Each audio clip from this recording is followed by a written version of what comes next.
All right, Christmas Eve here. I am just feeling a little under the weather, so I'm a little bit behind on the whiskey reviews, but that's good. We'll have a little extra for the holiday.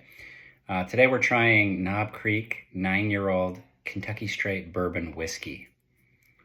Ooh, 100 proof. All right, let's see what we got.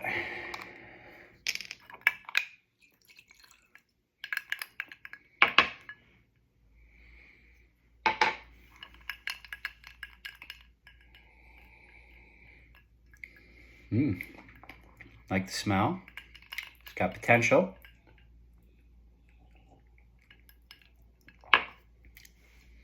It's a little hot, will burn, but kind of, it's good.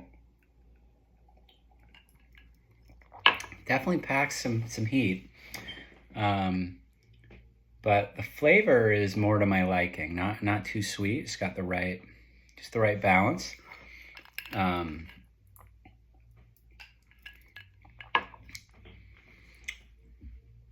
Just maybe this is the 100 proof nature that kind of makes it a bit hard to, a little hard on the palate. Sort of a burn. Still good though. I can see people probably liking this one. For me though, let's go with a 6.9. That's a review.